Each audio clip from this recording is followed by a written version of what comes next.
Hi there, and welcome back to the channel, or to the conversation. Get the name right. I can't. I'm never going to get this opening. I don't like Well, it. it's Tuesday with awkward. Tom. How about that? It is Tuesday with Tom at the conversation, and we have a very special guest in the studio today. Before I introduce our guest, who's obviously sitting here, I would like to give a shout out to Closet Envy Online Boutique, who is the sponsor of my wardrobe today. You can find her on Facebook. But nice wardrobe. By far, thank you. By far, you're probably the biggest local celebrity we've had. I mean, we had Jimmy Cowan, the property appraiser, so that's kind of big. But yeah. Carl Zalak, County Commissioner, sitting County Commissioner. So Carl, thank you Good morning. So much. Afternoon, whatever it is. What's up, guy? Hey, buddy. How are you, Tom? We are I'm so good. excited to hear you. Carl is running again for office. I am with Tom and and Sheila are interviewing candidates and incumbents. So anybody who calls and wants to do the show with us, I had offered it to Carl over a month ago. Then he got some opponents, and so here he is. So Keith Poole has already joined us, and I have not heard anything from Rachel Sams, but she's certainly invited too. So Carl, tell us about campaigning so far. So it's of course it's always a trail. Whether you're out talking to folks, raising money, hitting the trail, doing the events. It was actually a great weekend. We the Strawberry Festival, Live Oak, and the CF fundraiser event in the evening. So it's nice to have those events open again, to feel like freedom. I mean, the amazing crowd at the Strawberry Festival was phenomenal. Man, that's so cool because I love every time you get to do some of those events, and then a few months later, or around the corner, you're building a house for somebody. Yeah. And the Strawberry Festival partners with Ocala and Marion County. They do it on the McPherson Complex, and man, just a great bunch of people trying to do the right thing for our community. That's right. Well, I will say, you've always been good, campaign season or not. Like a lot of times we see elected officials or politicians that kind of go away when they're off cycle. Yeah. You're not at all that way. You've always been very active in everything, even when you're off cycle. You've always been the only commissioner that has ever been in all my parades. Yeah, I love the Christmas parade. Always in the my parade. Wife and I and the kids love jumping on the trucks, and man, it's great. I appreciate that. Well, thank you. That's a long afternoon, and not everybody can give a lot of time. Sure. But you're good about it. You're very good about that, and we're serving on the Olympic celebration weekend. Yes, to bring home the Olympians and show up. So you do a lot of things, I'm sure, that even I don't know about, yes, but you're very active, and you're probably one of the five you're probably the only one that speaks to me. I think Michelle does, I'm not sure.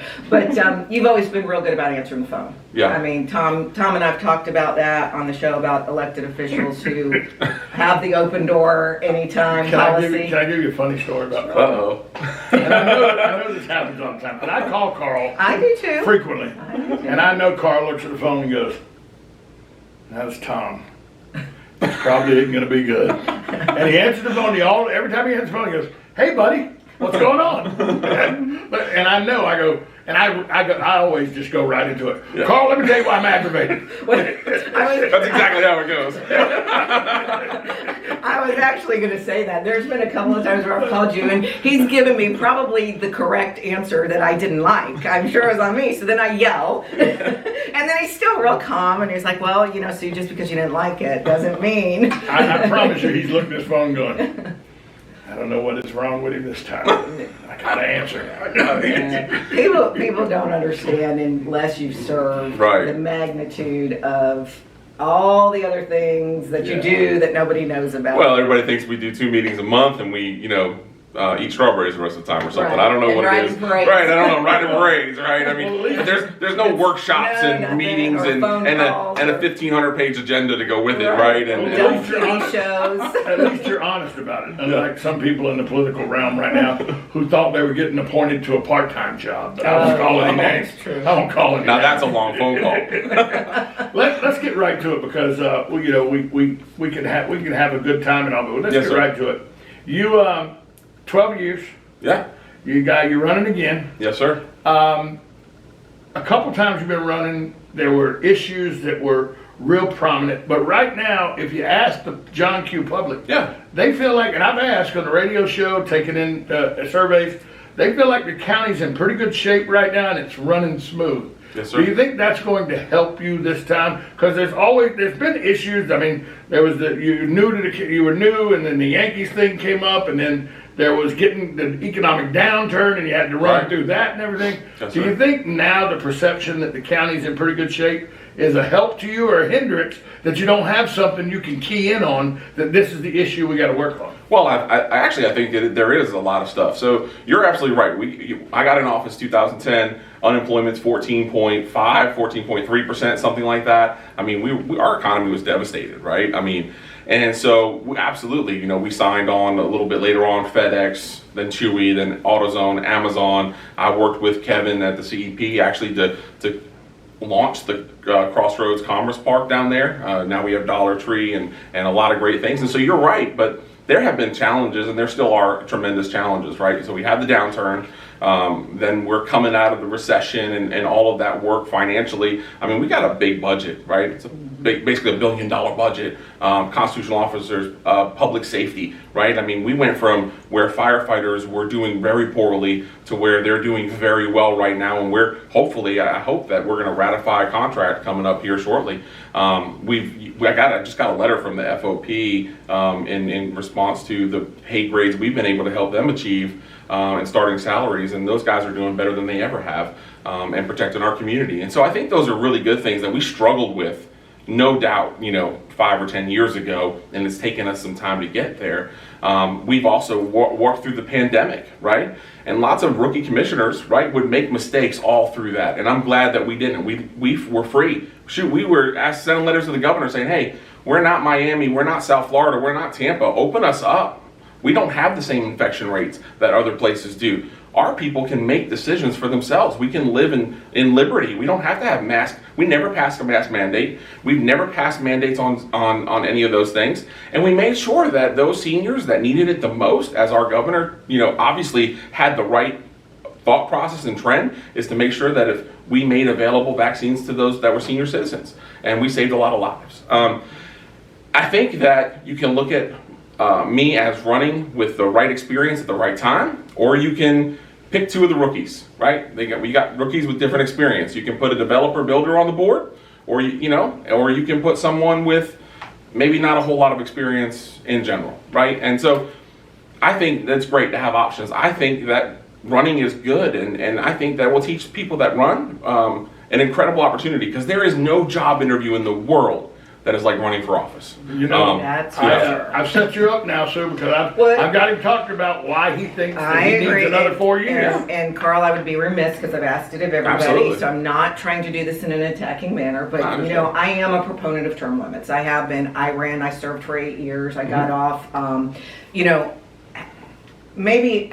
And I could be wrong because I'm not sure how we get into term limits. Like, do the people vote on it? Does the county commission have to bring it forward to vote on it? But what's your feelings on term limits now that you'll be going into your third term? If we did impose term limits, obviously we wouldn't be having this conversation. Writing you out of a job. Oh, because you'll do 4 terms, and then you put it on the ballot if that's where it goes. And so maybe there's enough commissioners that are in there for multiple terms that now it's time to vote on it or look at it. Sure. But I don't know what the process is, and we've tried to discuss it here several times of how do you move that forward? Who moves it forward? Yeah, so the difference is it's not just something that you put on the ballot and it gets voted on by the public, like a sales tax, for instance, right? Okay. It would actually be becoming a charter county. So today, Marion County is a non-charter county. And so you would have to develop a charter, basically like a city charter or lots of these other things. You could make up a bunch of different rules on the governance. But that's not really benefited Marion County. People have talked about before. It's not as simple as just like a sales tax where y'all approve it and it goes on the ballot. So you can put something like term limits in a charter. If you wanted to become a charter county, you could make single member districts and all those things. But you'd have to become a charter county first, which is a whole different bag of issues that come with that. So because we're a constitutional frame instead of a charter frame, then you're telling me that stuff like term limits or pay raises, all those kind of decisions have to start in Tallahassee. Right. We are a subdivision of Tallahassee. Yeah, we are a subdivision. You're a subset of the legislature of Tallahassee. Right. That's right. So if the legislature changes our pay structure, then we change. If the legislature decides we want term limits in all unchartered counties, it would happen. single member districts, all of those things. I think what happens over time is any of the larger counties, they want more representatives, and I think that's probably sometimes how they lead into those conversations where if you look at the makeup of something like Tampa or Pinellas County, right, where they have kind of an at-large, they almost call that person the mayor of some of those boards, and then you have 5 to 7 other districts, and that's how those things happen over time. Maybe I'm confused. Is it different for school board? Because I'm trying to. School board, we voted on our own salaries, right? I'm sure we did. Nope, you're a constitutionally elected official. Yeah, but I can remember. The governor the governor has the final authority on your school board. Therefore. But we had to vote on whether or not to accept the raise. Right, you can vote whether to accept the raise or not. Yes.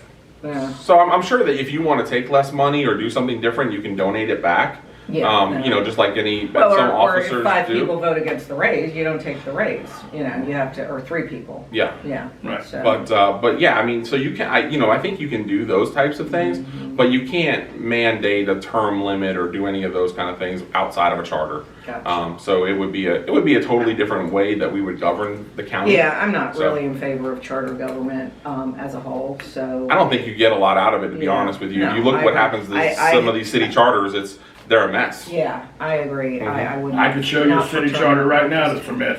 Yes, sir. I wouldn't have to go very far to go right downtown. Oh, Tom always brings. I'm just see saying. how easily I get in trouble for what Tom says. Now you're guilty by association. Let me ask you this, Carl. In your time in office since 2010, has one, or if not the most important advantage to while you've been in office, has been the citizens getting behind what you were a proponent of, what the CEP was a proponent of, what most of the commission was a proponent of, and passing the 1-cent sales tax not once but twice? Is that probably the best tool we gave you as a constituent to work in Marion County? Absolutely, we've done a couple things that have been what I think are exceptional. We hired the best county administrator, I believe, maybe in the country, but certainly the state of Florida. Don't tell him near that. I'm not telling that. I won't tell him that because I'm not sure. Catholic, But that's why. That's right. I see him every Sunday. But Monier is a phenomenal county administrator. So coming from what we did and approachable and before a nice man. But he's not looking. A lot of these guys are looking for political kudos. They're looking to be the 5th or 6th commissioner. They're looking for lots of things. Monier is not. He's humble. He's been here for 25, 30 years. He understands our community. He loves this community. He does. And when you have somebody that loves this community and has the talent of someone like Monier. We have had county administrators that were very controlling. Right. And very unapproachable. Why did y'all bring Lee Knobloch up? Why are we bringing him up? We didn't bring him up, Tom. He was he was too approachable. But yes, too controlling. Some of them, not just Lee. But so we definitely did that. So we got Monier right. And then yes, the roads and public safety. Those are two things that we had $15 million deficits in roads. The road tax was not passed for a long time. Fuel taxes, if you look at fuel taxes, you see the trend downward line. I mean, fuel taxes are getting less and less as prices of fuel exceptionally are accelerating even today. And so you have to have a way to fund that, and the sales tax has done that. And I think the reason why we hadn't gotten it renewed was the fact that we did exactly what we said we were going to do. We spent the money exactly the way, we put the fire trucks, the ambulances, the cop cars, built the new evidence building, did the right things, remodeled part of the jail, did all of the things, and then paved made a lot. Drivable. Right. We made 475B drivable. We made a lot of roads drivable and in great condition, and the sales tax still is. We would never be in the infrastructure place we are, and the crazy part about it is we still have a lot of work to do. I'm the representative for the World Equestrian Center out there. I work with the Roberts and have had the fortune of helping bring part of that, as along with my other commissioners, to our community. And if anything's going to save our horse farms, it's places like the World Equestrian Center. It's why I voted to support even the First Amendment of sending the World Equestrian Center Jockey Club to Tallahassee to look at. It's because when we have those kind of eventing centers, our community is going to be solid. And then we have the commerce parks that we've helped to build. So I think we're in a great place. But growth is, when you look down the road, 15, 20 years, that's what you have to do when you're sitting as a commissioner, not just till the campaign is over, right? So it's different, right? Governing and running for office two different things. are totally different things, right? And so when we look 15 years down the road, we do have traffic issues. We know we have them coming, and so we're today trying to plan for those things and trying to make those. It's great to have places like On Top of the World, FAST, the World Equestrian Center, and all those pieces. But if you have terrible infrastructure going to them, who's to blame there? Yeah. Well, it's us. We got to get that right. That brings the next question. Yeah. You talk about 15 years down the road to make sure the infrastructure is there and all. Yet we've been caught with our pants down, basically, in a housing shortage. Yeah. Because right now, people are moving to Marion County in record numbers. Sure. And there's no place to live. Yeah. How did we drop the ball on that?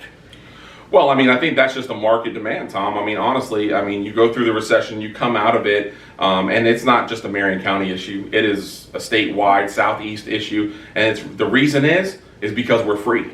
I mean, at the end of the day, and we might be the freest county in the state, but look what our governor's done. We're open for business. We've been open for business. You have any visitor, I don't know if you've had family come into town from another state, but I did many times, and they come down here, they can go bowling, they can go to a restaurant, they don't have to have less than 4 people to go in a restaurant, they don't have to have all these rules. They come down here and they're like, oh my God, I know what life is like again. And they're just coming down here in flocks. People that love freedom are coming because our governor's opened the gate, and Marion County, we never closed ours, and so that's why I think you see the record number of people coming. Well, and you made a good, very valid point to answer his question, which was infrastructure. Yeah. And I talked about this on one of the shows in 2002 when I got on the school board. We were in the middle of a boom, Right. like we are now. Mm-hmm. All new developments were coming. We didn't have class size amendment was still in place, Right. heavily in place, newly in place, and we were behind the 8 ball with schools. So y'all were approving developments left and right, or well, you weren't on there then, Right. and the infrastructure wasn't prepared to handle it. So then we had the crash in 6, 7, and 8, 7, 8, 9, and it kind of gave us an ability to catch up a little It bit. did. And now here we are again with the developers are back full force because now we're running out of land, something we never thought we'd see Yeah. in Marion County. Right. And are we going to be behind the 8 ball again with infrastructure? It's a constant battle, and that's what you're talking about, the 1 cent sales tax. Is the sales tax sunsetting, or is a new one coming? Is there something going on with tax? Sunsets in 20. Yeah, it doesn't sunset for a while. 2024. I Yeah. think. And how much revenue are y'all getting yearly? Last estimate was it's over this because we actually did better this year than predicted, but it was approximately 124, so 124 million. And that all goes for strictly infrastructure? No. So 40% of it, or just a little bit more than that, goes for public safety. Is dedicated, so that entire thing goes to the fire and the sheriff's office, and then the rest of it, approximately 60% of it, goes to the road infrastructure. Right. Just because it's so expensive, right? Sure. I mean, when you look Yeah. at the sales tax, when you equate the two things, fire trucks, engines, sheriff's vehicles, all those kind of facilities. And as of 20 minutes ago, gas is going to be $32. Well, when you drive Right. around the county, I will say, when you drive around the county, and I drive around the county a lot, my wife, who has a delivery service, shipping service, she drives around the county a bunch. Sure. The impact of the 1 cent sales tax on the roads in Marion Oaks, and that were falling apart, that were crumbling. The infrastructure of the roads in Silver Spring Shores, where they were falling apart. Yes, sir. 326, right through the heart of horse country, Yes, sir. between Fellowship and the interstate, 326. Yeah. You were taking your life into your own hands if you had a fifth wheel pulling a horse trailer. That's right. They could hit a pothole out there, and you'd be down in the ditch dead. It was that bad of a road. Yeah. And 475B, that connect 475. That connection there? 475A, Yeah, that was You terrible. could die on that road at any moment. And all these roads have been fixed, and you think of the countless number of roads that I'm not even thinking Well, about. the baseline connector to I-75 Exactly. was the best thing ever done in my book. The 92 Well, and loop, yeah. so 92 loop, you have Emerald Road will cut through to 92nd loop, right? We have online coming the 49th Street interchange, and so you think about, Commissioner Zalak's been on the board for a little while. Well, it takes 10, 12, 15 years to get some of these infrastructure projects built. You're working on things, going to Washington, D.C., doing all those things to try to make sure that these priorities come into place. And it's not like overnight you turn on the switch and you got $100 million to build an interchange. Well, Right? Let's ask you about the one interchange that everybody's concerned about. Which one? Yeah. The one interchange everybody's concerned about, which is the intersection of the extension to the turnpike. Everybody's worried about the turnpike wants to come through southwestern Marion County, and they're going to tear up land. Coastal connector. No, What are you talking about? the Which turnpike extension. Turnpike Oh, okay. extension. The Suncoast Parkway connector, they've already put that on the back burner. Now they're worried about the turnpike thing. But the DOT is saying both of those are going to have to happen eventually. And where's that because as supposed we're to go? growing, And where's that supposed to go? Right. people are going to have cars. They're moving and everything. Where is the Right. traffic going to go? Right. What are the viable options? Because a lot of Marion County residents want nothing to do with the Suncoast Parkway or the turnpike extension. Right. Yeah, and so we'll see the study. The study comes back. I think DOT around the summertime will hopefully pick one of the routes. Right. So part of the problem is that they're so early in the planning process. This is all driven by Senate Bill 101, right, or 100, and it was part of that process. So they have 3 routes. They have kind of a yellow route that goes basically from Wildwood almost dead across, and connects to the Suns, to the Parkway. Then you have the blue route that kind of blue, purple, and red kind of all come out of the same thing, go around basically Marion Oaks. They take a few jogs. Then the red route goes all the way up, basically just below the farmland preservation area. The blue route kind of comes over and kind of hits 484, 200, kind of by that on top of the world node. Going towards and then it will go 140th up north of the Rainbow River and over to 41, and then the purple route goes across the Withlacoochee, basically at the 200 Stump Knockers route. So they have 3 routes. No one really knows. I don't like any of them wholly, to be honest with you. And I've told DOT that when they've come in and sat with us or in the public meeting, I don't like any of these things. But DOT's mission is not from the county commission; it's from this legislature. And so they're going to come back with a report, and then we'll kind of find out. But none of the rest of the stages are funded. So you don't know if this might be something that happens in 20 years from now, or if this is literally something that they're trying to build in the next 5 or 10 years. Why do you find it important that we have to have routes like 80th that is going to be widened, and it's not going to just be widened by the WEC, it's going to be widened for the whole length. From 200 north of Highway 27 to the new interchange. Some people go, well, we know why you did it around WEC, but why do we got to do it the whole length? Explain to people why it's important to have other arteries besides I-75. Yeah, so that's a really great question. So we all know that, it's 200 is 6 lane, right? Yes. And it's bogged up all the time, right? And so if you don't have good connection, cross connection, sometimes when you come into a development, the developer's like, or the subdivision, they say, I don't want to connect to this other subdivision. Well, if you don't connect, then every time you leave your house, you have to come out to a main road, cause stoppage, cause right-hand turns and dangerous left-hand turns. And so when you don't connect things, we end up putting our community in a worse traffic situation. So why do you need 80th? Well, because on top of the world is not even a third built out yet, right? Coalessa's just getting started. Right, so that's not even Coalessa, but just on top of the world itself, the retirement part of it, not even a third built out, right?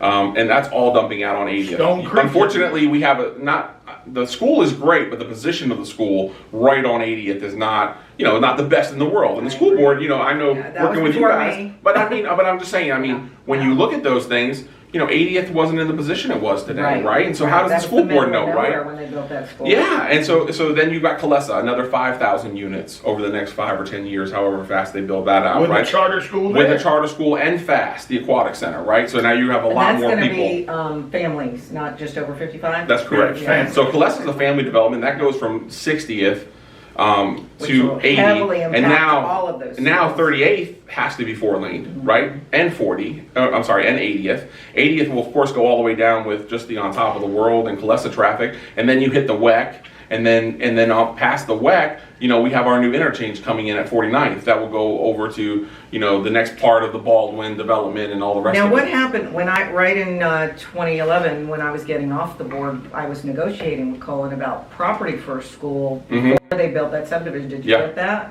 Oh, so they are building a school? Yeah, so they have a charter school. Not just a charter, but for a public school. No, it's just a charter. The school system did not receive part of that property. We were looking for 20 acres, 20 or 40. Well, the charter school, though, the thing about the charter school is because of the agreement they made with the school board and everything, 50% of that charter school has to be open to Marion County. So it's not just employees like villages. No, it is not. 50% of it will be And what public. is it, a K-8? What do they put? It's gonna be K5 to start, then they'll go up to 8, then it'll be K12 within. I mean, they want to have it all the way through high school, Right, yeah. but they don't have that Not part yet. of. I think they're only starting with, if I K remember through right, 4 or this something. year K it's like through 250 3. students, Yeah, something like that. and the waiting list is already Oh, I'm sure. astronomical. I'm sure. Well, and I mean, you got Westport right there, and then nothing else is really all Yeah, that I think convenient to it, Westport right? has capacity, but, It's the only big it's- school that does, yeah. I think, outside of North Marion and Spar, Yeah. right? well. Because we have capacity from a school district perspective, when I talked with David Early, in regards to the northern part of our community, but we don't have any in the southern part of our Well, community. Nancy Thrower was Right. here the other day with Sheila and I, and we were talking about, because I didn't know that class size amendment was still in place. Oh, yeah. So it is with the 24 students for K through 5, and then I think it's 26 or 28 for. 28, yeah, something like that. You know, so right now they're at 43,000 students, and the population of Marion County is what? Did somebody say it was like It's 375 right now. Yeah. 375. Yeah. Wow. And they project by 3035 in the Marion County metropolitan area, which means that it comes as part of the villages, which we have in Marion County, will be right at 500,000 people. Yeah. Wow. Yeah. Yeah, I mean, and you that can was see kind that. of the premise with opening up these high schools, these area high schools, to be have programs like the ACE program and IB program Yeah. and different things to give kids incentives. And the art program at Yeah. Westport's and the arts programs are Right. phenomenal. Where are you as a commissioner, and where are you thought process wise working with the city to get rid of some of these little pockets of problems? That is it the county or is it the city through annexation? Because I remember the young lady that got shot and So killed. I'll go on the record today You're talking that about the that enclaves. we would give them all to the city of Ocala if they would take them. Okay, Do they not want them? They do not want them. they don't want all of Well, them. what's That's the, the problem. They what don't is want the all of them. Well, because- population of them? I don't know what the population is, but they don't That much. They don't those want the enclaves, infrastructure. they don't want those. I mean, those issues, right? I mean, that's the Yeah. reality. So they don't want to have to put the road in. They don't want to have to put the water and sewer in. If it becomes an enclave of their But actual most of city, those are developed. Most Yeah. of them are already developed, Yeah. and they're maxed out with growth. And they're, y'all kind of dual service anyway with fire Yeah. and police at times Yep, when yep. necessary. well, there was tragedy a So, few, sure, back, the fire. unfortunately, We back talked- back a few years ago, and so then our chief the chiefs worked together from both Ocala and the Marion County to make sure that those things don't happen, and we just have we have cross access agreements Sure. basically, and that allows either one. So whoever's the closest unit, now that we have the GPS in the cars and all the technology to support those things and the radios, listen, if they're around there, everybody goes. Right, exactly. And so Yeah. so we don't have those issues. So the enclaves are still an issue. yeah, But, yeah. but really it would are make big issues. sense for the city to take them on. I mean, it just expands their tax base, and they're probably all OEU customers, correct? They're already OEU. Well, I'm OEU. The and problem I'm in is the that I think from their perspective, and I don't really know. I mean, I'm speaking, but I don't think taking them on is worth the issues they cause.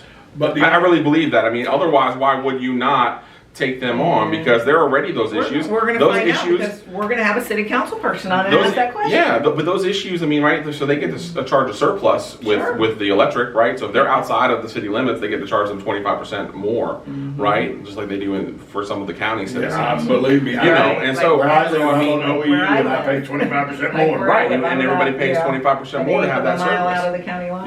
Yeah. So it's an interesting perspective, and I don't know why they don't have all of them. I mean, because there's a couple strips and pockets down, 441. You would think all that's in the South Pine has a lot of in the its city, enclaves. South right? Pine It does, is and most of that enclave almost back over there where CMEX and all that used to be. Right. There's another enclave back in there, and I don't understand, But I don't know why they don't annex all of that in. Down by Ring Power too, the Yep. city has it. Yep. There's that CMAX back there and everything, Hungary. There's a whole subdivision back there, and it's mostly mobile homes, and I know that because I lived there for 9, 10 years.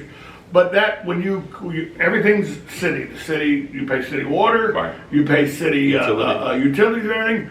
But when you call the fire department or the sheriff's department or the 911, the sheriff's department or the fire department shows up from Marion County.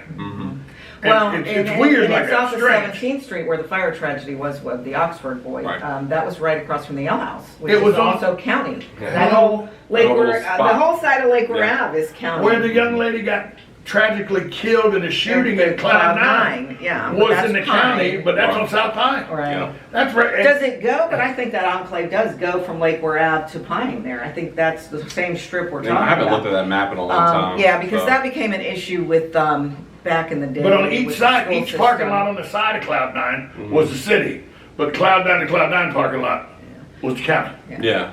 Well, now that they have a dual service agreement with law enforcement and fire, it doesn't matter. It But, doesn't. so what do you think? Why are you thinking The it's reason, an issue? because the city, it's in the, for the layman, for the uneducated person that don't look at the map, it's in the city, Yeah. Right. and it's very confusing. It's very confusing when Well, it is for When a people show realtor. up- when It is people- for a realtor because No, I have a but when little people- enclave that I'm dealing with. Is it county utilities sure. or is it city water I and know sewer? I know people You that have called for service, and then when the sheriff's department shows up, they don't know. They're like, "Why is the sheriff's department here? I live in the city. I'm waiting for the city to show up." Right. I know Yeah, but domestic as long as you dispute. get the help that you need, what difference does it No, make? because they don't. I know the domestic dispute where they wouldn't even come outside because the wrong cops were there. In their mind, the wrong cops had showed up. Really? Yeah, and Sure. it's because I guess they it could happen. because they were uneducated. You know, they didn't realize a cop is a cop is a cop. Yeah. They thought the wrong cop had showed up. Well, the only reason it could be is it's got to be utilities, got to be stormwater, got to be some of those things that would be You significant. think right now costs. with an $80 million deficit, they'd want as much revenue as they could get. I'm just saying. Now I did just mention utilities, and let's talk about that Yeah. because I'm not sure I have all the answers. So obviously, in the last maybe 5 years, y'all bought up all the local smaller Several of utilities. them, yes. So there's still some existing. Yes, there are still some there independents out just there. holdouts that didn't want to sell, or It just depends. Like we don't. How did you decide we don't what make you were offers buying? to everybody. Okay. So we didn't go out there and just try to buy every utility company out there. What we asked our utility department to do was go out there, look where we're serving. If we're serving around an independent, and it really it's just a timing thing, right? So at a certain point, somebody had probably developed that back in the 90s, maybe even late 80s. As their infrastructure starts to have some real capital needs, then an independent will come to us and say, "Oh, Well- county, we're looking at getting rid of this service area," and then we look at a map and say, "Well, is that near anything we're serving? Is that part of a backbone that we can serve it with? What are the costs going to be?" We send surveyors out there to look at all that. like Silver Spring Shores is a great example because some of that is Marion County Utilities now. All of it, It's all. pretty much. Is that right? I don't really. Because that started out well and septic. Yeah. So Yeah. for you to, I mean. Yeah, and that's wow, where we're I didn't realize that's where all we're of it. spending $60+ million on our water to sewer program, right? Because so you have our first magnitude spring in Silver Springs, then you have Marshall Swamp, and then all the shores backs up to that, and you have quarter-acre lots. And so, in theory, that was all supposed to be back in the day by general development. That should have all been installed with utilities, and that was the agreement back in the day. But both general development and Marion Oaks, both those developers went belly up. Yeah. When that happens, we have those issues just like you see today. And so, what do you tell somebody? Oh, no, you can't build on your land? Well, no, you can build on your land. You can put a septic tank in, but at some point, we're going to have to run utilities out there because you're going to have too many septic tanks too close together. Quarter-inch lot, quarter-inch. Right, and so because you heard, obviously, even in the builders at first they were because once they put those in a BMAP, which is a basin area management plan, once they get put in a BMAP by the state, because you're next to the watershed for a first magnitude spring, well, you got to do something about that over time. You have to have a plan. But it's over $1 billion to put water and sewer in the shores. Oh, I bet. Right? Yeah. And so But I'm how do guessing you? it pays for itself. No, With it the doesn't. Utility bills? No, it does not. Because it was when we looked at it last time, it was over basically $30,000 a lot, and you're having to go in an improved subdivision already, right? You're having, it's not like it's fresh land, it's all graded, and you run all the pipes. No. Well, This so is that's what was my next question: is all the unincorporated land or undeveloped land in the shores? There's still Yep. quite a bit. Yep. That's all no longer well and septic. Y'all are hooking all of that. so to so water they and sewer? can no. We're still allowing them to build because we didn't want to shut down building, but they are in a basin management plan. So today. I don't know if you remember the lawsuit from 2 years ago by the builders. They sued the state when they came out with the management plan that they had to go to advanced septic tanks. That has finally been resolved, and so the state won that lawsuit or came to a settlement with the builders associations for the state of Florida, and they said, okay, listen, in these basin management plans, we're going to go to advanced septic tanks. So they had to put advanced septic tanks Is that in. that new impact fee on that, the $12,000 water management thing? Is that part of that? I don't know if it is or not on that I know particular there's the water some management areas fee. you So- stay away from. Well, and because the cost is, instead of putting in it was, $4,000 or $5,000 for a septic tank to maybe, $8,000 to $12,000 for an 12. advanced wastewater system, but then it's much better than having to put a $30,000 water connection in. So if you are not within 400 foot of our line, you can put an advanced septic tank in and a well. If you're within, you have to connect. Let me ask you this, coming up in 2024, we will either have to vote again for a 1 cent sales tax, Yes, or sir. it will sunshine. Right, sunset. There's been some talk that the impact fees that we charge right now, that you could, if it's written properly into the ordinance, that you could make impact fees go away and use part of that 1 cent sales tax to offset impact fees. I've heard that from different people. Is that a possibility? And wouldn't that make more sense to get more people to pay it? 30% of the sales tax comes from people that don't live in Marion County. Right, of course. Than it would to pay impact fees. Yeah, the sales tax by far is a better way, right? I mean, if we all had our brothers as Republicans, right, we would say get rid of all property tax. Let's pay sales tax. Let's pay on consumption, not on 100%. I mean, here's the fallacy: is that you can have a $500,000 home, or you can have a $75,000 home or $40,000 home, right? Marion County, from our perspective, as far as services provided to the citizen, you got the same trash service, right? You still have the same ability to take that material to the landfill, right? You have the same fire service. We're not sending different fire trucks to $500,000 homes versus $40,000 homes, right? We're not sending different cops or different patrol cars or anything else like that, right? Sheriff's officers. Everything from that perspective is the same.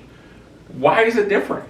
Why is property tax? I mean, it's fundamentally flawed to penalize somebody that has bought a better house, invested more money in their property than somebody else, right? That's socialist at its root, right? But a sales tax is based on consumption. If somebody spends more money than someone else, they're going to pay more in sales tax, and it's a whole lot less felt, right, from that perspective than something like a property tax that really does hinder someone that in their elder years. That really does impact families when they become a widow or widower, right? That's not the way our system really, from my perspective, should work. Now, I can't fix all of it, but at least what we're doing today is not raising property taxes. And the deal we cut with the builders, the CEP, and everybody else says, hey, we will limit significantly our impact fee. We are by far, dirt cheap in comparison to anyone else in any surrounding. What is the So current it's impact $1,200 on a residential home? unit. Yeah. Just any size residential unit. If I were to build a 12,000 square foot home. I think after so many square foot, it may enter something else, or may look at But something it's else. not 15, 20,000 like it is in some places. Like No. Lake Nona, if you build a house in Lake Nona right now, you build a $3 million house. Well, impact and it fee. Well, and that's Like just the 40,000. county, right? So that's just our county. That's not, if you are on, honestly, if you are on the utility, whether you're in the city of Ocala or you're in Marion County, you have to pay a capital charge for each unit, right? Right. And so those are a little bit different. But as far as the traffic impact fee, that's what it's based on. And then for commercial, it's based on traffic usage, basically. There's a formula that really smart people come up with, and they know the difference between a hairstylist and a McDonald's, and the drive-through traffic and traffic, those things, and those equations are a little bit different. But everything is set at 20% of what we should be taking in from an impact fee perspective, and we negotiated with those guys saying, hey, we'll keep this here if the sales tax can go through, because we're obviously going to have significantly more gains with the sales tax, and that's why we got rid of them. When I first got on the board, I got rid of all of them, because sales tax, impact fees were killing builders, right? And you don't do that in an economy like 2008, right? You want every single person to build everything they can build. But now that we're healthy from that perspective, 20% is very fair. And we can lower it, sure. If that's the community conversation we want to have, that's great. But I don't think it's hindering any builder. But the sales tax could alleviate it altogether. Well, and basically it is. The ability that we're doing, the money that's collected in the impact fees is nothing in comparison to the sales tax. But you said something. Does that make sense? Yes, but I'm going to regress a minute. You Okay. said we're not raising property taxes, and you're not. The county commissioners are not. However, property values are going up. Sure. So property taxes is going Right. up, so you're getting more revenue. So because Jimmy Cowan and I had a conversation the other day, he's going to come on the show again because tax bills will be substantially higher coming this next go round because property values are up. Yeah, the house is worth so now that you're going to be getting a bit, you can vote to not take the bigger tax base, correct? Isn't there? You could vote to lower the millage rate. We could lower the The millage rate. Yeah. Right. That's so, you know, is it if you don't vote to lower the millage rate and you get more money from the tax base, is that an opportunity to say no more impact fees just to keep development going? That's the only that I Well, and that's the hard balance, right? Because you know it really depends on some of the folks you talk to, right? So there are some people that believe no, we should be honestly at 150% of what a developer brings in, right? They should be paying, you know, for every house they should be pay 100%. They're the developer, they're selling it. But the homeowner pays that at the end. I mean, right? I mean, the builder never really pays that fee, right? It's the citizen that pays that fee. And I've said this for 30, 40 years, and maybe now I have to rethink it with now that WEC is in place. But I have always said that Marion County, it was the building industry that sustained us, not the horse industry. And you know, you think about that, and I don't want to see development stop, obviously, for a lot of reasons. But when our contractors aren't working, you know, it kind of slows down everything. I mean, we talked about that the other day. The contractors aren't working, plumbers aren't working, electricians aren't working, framers aren't realtors, working. there's no houses to sell. We don't need as many cops and firemen because there's no growth in Marion County. So it all goes hand in hand. Now, if we lose a few horses in the field, you know, and a farm moves out, it doesn't stop like when we lose developments. Right. So, you know. So we're in the opposite problem though today, right? I mean, but I don't want to see it go to another crash, which inevitably might be coming nationwide. Sure. I mean, there's a supply and next day and a demand half. issue. So impact crashes fees and of $1,200 today because Sure. we're fat and happy is going to be a different story a year from now if the crash happens. Sure. That's all I'm saying. Well, and I'd be the first one on the bandwagon if we had a downturn. Absolutely. You get And rid I of believe all that of those. you would. I do did believe it that. already. Yes. I believe And that. so I would be in full support of that. And I mean, listen, if we want to, impact fees are such a small portion of our transportation budget. It is not. I mean, it is not going to be the end of the world, right? But it is a little something that helps us do some of those.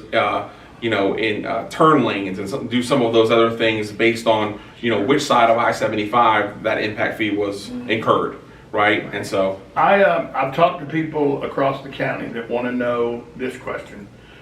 With the World Equestrian Center where it's located, and Marion Oaks where it's located, and Silver Spring Shores, and a lot of that being in the county, some of the outlying areas of the county, with the workforce, with gas prices going the way they're going, and it's harder and harder for the lower middle income and lower income people to afford cars and all. Do you have any desire, want to have a conversation to partner with the city and make SunTran where it offers people in the shores and people in Marion Oaks the ability to get to jobs at the World Equestrian Center or get to jobs in Ocala or get to jobs in Bellevue? Yeah. Is there any thought process that we may be at a point now where with the people we have, with the large growth we have and the spread out county we have, that we need to start offering public transportation a little more than we do? Yeah, so I mean that's a great question. High-speed monorail. Yeah, no. But so let's talk about the fundamentals of bus transportation. It's a bankrupt system. It is bankrolled by the taxpayers. Okay, so let's have that. So it's going to operate in the red. It is going to operate in the red and sometimes severe red, right? So two things. So the city of Ocala now operates SunTran, but Marion County sits on the TPO, and the TPO is the governance board for SunTran, right? We come up with the routes. The TPO, the Transportation Planning Organization for the county, and it includes the cities and Marion County, we come up with all that. So we are already servicing the shores. The shores have been one of the things that have been served for the longest time. So you can get from the shores, the health department's a major hub, and you can get all around Ocala. When the Commerce Park came in, we worked with them and some of those to extend and make sure routes were coming on shift times to make sure. We also extended, right, and we are also going to drive it down to the centers out there on 60th, okay? But Marion Oaks is just such a routing issue, time, distance, length, all of those things that make it hard. And so at this time, we can't afford everything else. We already get the part of the grants from the state and the federal government on part of it, and so they do help subsidize pieces of it. But any other route we add is fully subsidized by either Marion County or the city of Ocala, and so that's where the problem comes in, and it is a significant drain. Yeah, because I've had people from Bellevue say, look, we would like to have the opportunity to work in Ocala and to work in other parts of Marion County, but we don't have the transportation opportunities that are afforded in Ocala. And so I was wondering if it's ever been a discussion with the other municipalities. It has. Oh yeah. I mean, it's been a discussion all the way out to Denellen, but when you put the cost in front of it, it's not feasible. And it's not feasible for those. The biggest problem is that the city has some extra routes. They pay for that. The county has some extra routes. We pay for that. But Bellevue and Denellen, they're not able to pay for that. So we had to try to find other funding, and really in the transportation sector of those things, like that kind of stuff, for places like Florida, it goes down almost every year, in a lot of cases. So those are the issues. I mean, it's just a financial, budgetary issue. Like anything else. Yeah. Well, Carl, I'm gonna wrap it up, because if it goes too long, it takes like 16 days to upload, and we want to get this out. But thank you so much for joining us. It was a pleasure. And it was a good conversation, and I learned a lot. And you've cleared up some of my stupid thoughts that I had the wrong answers to. So well, Marion County is a great place, and I hope people give. The reality is we live in a really great community. We do. Really free, with an exceptional amount of people, and we've got a lot of great things coming, and I hope that I get to be your commissioner. Something that I love and I enjoy. Let me ask one last question, and I'm gonna put you on the spot. Sure. So is this it? Is this the last term? If you get reelected, is 4 years it, and maybe you'll go on to something else? Or, I mean, I ran for the clerk. I looked at that, and I saw that opportunity, and then COVID came, and it was just not the right time, right? So I'll keep my ears open to the Lord, and if however He chooses to use me, I want to be able to use be used in that kind of way. I think I hopefully this will be a great test for myself and for our community. We'll look at someone with experience and that knows how to be on the board and knows what that kind of takes.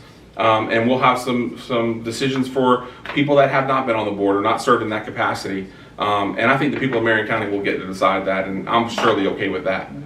Well, very good. Well, thank you for joining us, and Thanks for being here. Thank you all Tom. for joining us, and please like and subscribe to the channel. If you have any comments or suggestions of show topics, we'd love to have them. Don't forget, April 7th is the King of the Wing competition downtown Ocala. Tickets are available now online at Eventbrite on our Facebook page, King of the Wing 2022.